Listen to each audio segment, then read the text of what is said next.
हाय बच्चों, कैसे हैं आप सब। मैं उम्मीद करती हूँ आप सब अच्छे से होंगे और अपनी पढ़ाई पर पूरा ध्यान दे रहे होंगे। बच्चों, आपके ग्रुप में या फिर आपके आसपास कई ऐसे बच्चे होंगे जो अपनी कदकाठी या फिर अपनी सुंदरता पर बड़ा घमंड करते होंगे। कई ऐसे बच्चे भी होंगे जो खुद को देखकर अपने को थोड़ा कोसते भी होंगे।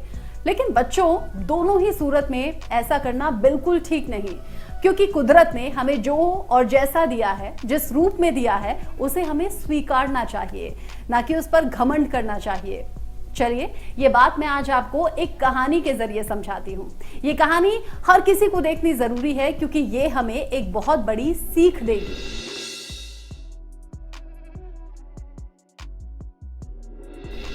सालों पुरानी बात है, एक जंगल में एक बारहसिंगा रहता था। उसके सिर पर 12 सींग थे, जो देखने में बड़े सुंदर लगते थे, लेकिन उसके पैर पतले और भद्दे थे। बारहसिंगा को अपने सींगों पर बड़ा घमंड था। जब वो नदी पर पानी पीने के लिए जाता था, तो नदी के साफ सुथरे पानी में अपने सुंदर सींगों को देखकर वो खुश हो जाता था। लेकिन जब वो अपने पैरों को देखता, तो उन्हें देखकर दुखी हो जाता। वो हमेशा सोचता कि भगवान ने उसे सींग तो बड़े सुंदर दिए हैं, लेकिन पैर बहुत ही भद्दे हैं। ऐसे पैर भला किस काम के।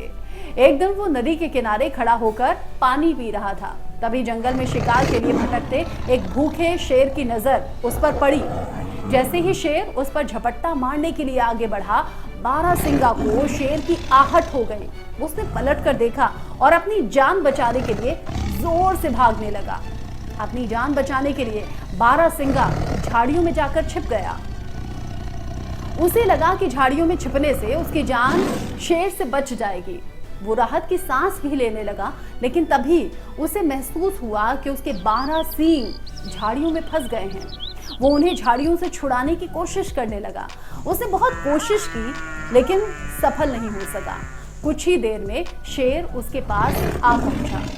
शेर को अपने सामने पाकर बारहसिंगा खुद को कोसने लगा कि बेकार में ही मैं अपने पैरों को बुरा समझ रहा था और सींगों पर घमंड कर रहा था। अपने भद्दे पैरों के कारण वो शेर से बचकर निकल पाया, लेकिन अपने सुंदर सींगों की वजह से वो मुसीबत में फंस गया। उसके सींग झाड़ियों में फंसे हुए थे। वो शेर का सामना भी नहीं कर सकता था। शेर ने उस पर झपट्टा मारा और उसे खा गया। तो बच्चों, कैसी लगी आपको ये कहानी? इस कहानी से हमें सीख मिलती है कि किसी भी चीज का महत्व उसकी सुंदरता में नहीं, बल्कि उसके गुणों में देखना चाहिए।